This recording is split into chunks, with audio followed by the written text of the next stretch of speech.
इसरो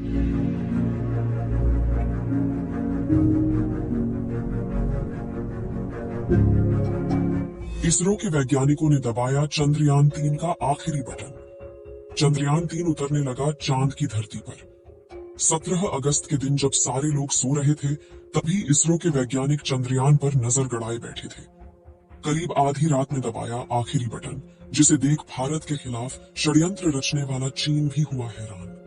साथियों, रूस अपना लूना 25 को छोड़कर यह सोच रहा होगा कि शायद भारत इससे डर जाएगा, लेकिन इसरो को इससे कोई फर्क नहीं पड़ा, बल्कि उन्होंने तो ट्वीट करके रूस को बधाई दे दी है और कहा है कि चलो चांद पर मिलेंगे।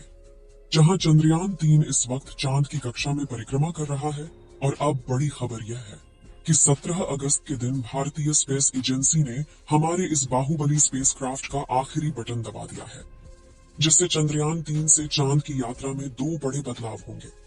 दरअसल 5 अगस्त के दिन इसरो के वैज्ञानिकों ने चंद्रयान-3 को चांद के गुरुत्वाकर्षण की ओर धकेल दिया था, और उस दौरान चांद ने अपनी 164 किलोमीटर इंटू 18,072 किलोमीटर की अंडाकार कक्षा में पकड़ लिया था, जिसके बाद समय समय पर लूनर ऑर्बिटर मैनूवरिंग परफॉर्म करके लगातार की कक्षा को घटाया जा रहा था।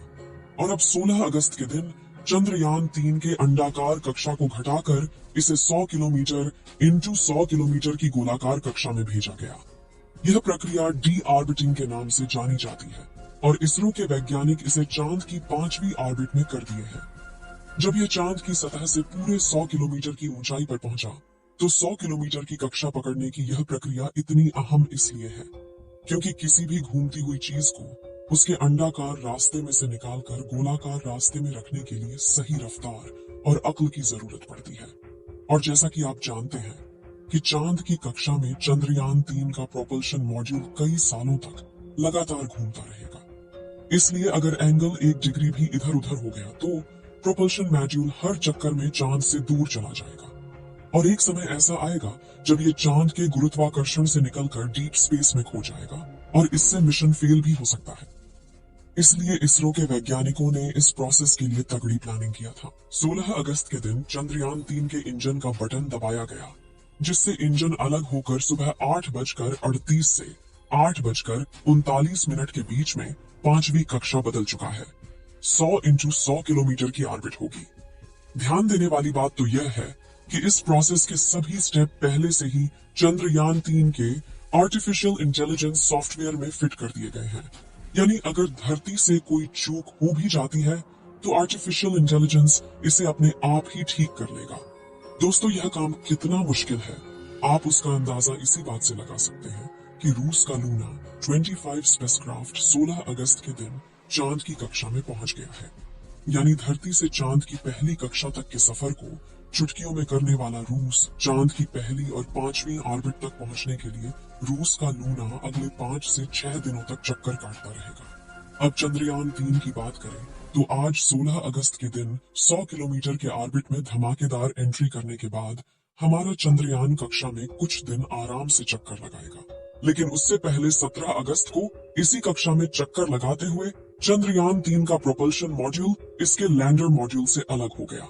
साथियों, इस प्रोसेस को करने के लिए स्पेसक्राफ्ट के दोनों हिस्सों को जोड़ने वाले हुक खोल दिए गए, जिसके बाद पिछले हिस्से की रफ्तार धीरे धीरे कम की जाएगी ताकि आगे वाला हिस्सा अपनी कक्षा में आगे बढ़ जाए और बिना किसी नुकसान के दोनों हिस्से अलग हो जाए।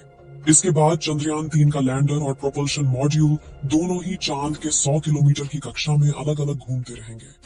प्रोपल्शन मॉड्यूल तो यहाँ इसी तरह से चक्कर लगाता रहेगा, लेकिन 20 अगस्त के दिन चंद्रयान-3 का विक्रम लैंडर अकेले ही चांद की ऑर्बिट और कम करके 100 इंटू 30 किलोमीटर की ऑर्बिट पकड़ेगा, और जहां से 30 किलोमीटर की ऊंचाई से वह अपनी रफ्तार को धीरे धीरे कम करते हुए चांद की सतह की तरफ बढ़ेगा। आपको बता दें कि इस दौरान पहले तो लैंडर की रफ्तार को बढ़ाकर इसे सतह की तरफ धकेला जाएगा, लेकिन सतह के नजदीक पहुंचते हुए इसकी रफ्तार को धीरे धीरे कम किया जाएगा। दोस्तों, लैंडिंग के दौरान चंद्रयान-3 के विक्रम लैंडर की रफ्तार कई हजार किलोमीटर से घटाकर सिर्फ 7.2 किलोमीटर प्रति घंटा कर दी जाएगी, जो काम इसमें लगे लेजर एल्टीमीटर और लेजर डॉपलर की मदद से किया जाएगा, जिससे यह चांद की सतह को छूते ही रफ्तार से आने वाले प्रेशर की वजह से टूटकर बिखर न जाए और चांद की सतह पर सॉफ्ट लैंडिंग कर पाए। इस तरह से अपने सफर में आगे बढ़ते हुए 23 अगस्त के दिन शाम के करीब 5:47 पर चंद्रयान-3 का विक्रम लैंडर चांद की सतह पर कदम रखेगा। इसके बाद यह अगले एक लूनर दिन यानी पृथ्वी के 14 दिनों तक चांद पर एक्सपेरिमेंट करेगा, जिसमें इसकी सहायता इसके अंदर मौजूद 26 किलो का रोबोट यानी प्रज्ञान रोवर करेगा। जहां विक्रम लैंडर चांद की सतह पर जांच करने के लिए नहीं गया है, बल्कि ये सिर्फ एक जगह खड़ा होकर अपना काम करेगा और अपने उपकरणों की मदद से ये डेटा कलेक्ट करेगा, जबकि दूर दराज के इलाकों में डेटा कलेक्ट करने के लिए इसके साथ चांद पर भेजे गए प्रज्ञान रोवर का इस्तेमाल किया जाएगा। दोस्तों, जैसा कि आप जानते हैं कि वैज्ञानिक डेटा के सिवाय कुछ दावा नहीं करते। ऐसे में इसरो के चीफ सोमनाथ ने चंद्रयान-3 को लेकर ऐसा दावा कर दिया है जो सुनकर आपका सीना गर्व से चौड़ा हो जाएगा और भारत के दुश्मनों की टेंशन बढ़ जाएगी। दरअसल एक प्रेस कॉन्फ्रेंस में इसरो के प्रमुख सोमनाथ ने कहा कि अब चंद्रयान-3 को कोई नहीं रोक सकता और चंद्रयान-3 का विक्रम लैंडर किसी भी हाल में चांद की सतह पर सॉफ्ट लैंडिंग करेगा। आगे उन्होंने बताया कि अगर चंद्रयान के 2 इंजन बंद भी हो जाते हैं या सारे सेंसर का काम करना बंद हो जाता है, तो भी यह चांद पर लैंड करेगा, क्योंकि चंद्रयान-3 को इस तरह डिजाइन किया गया है कि यह लैंड करके ही दम लेगा। यानी यह एक साथ कई फेलियर झेल लेगा अगर इसका एल्गोरिथम काम करता रहा और प्रोपल्शन मॉड्यूल ठीक से चलता रहा तो इसका चांद पर उतरना तय है। दोस्तों, इसरो चीफ का यह भी कहना है कि 100 किलोमीटर की ऑर्बिट पर चंद्रयान-3 में कोई कठिनाई नहीं दिख रही है। सिर्फ एक समस्या है, पृथ्वी से लैंडर की स्थिति का सही अनुमान लगाना।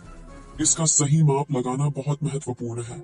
ऐसा इसलिए क्योंकि उस वक्त विक्रम लैंडर पृथ्वी से काफी ज्यादा दूर होगा और इतनी दूरी पर उससे संपर्क बनाए रखकर रियल टाइम में ट्रैकिंग करना काफी मुश्किल होता है।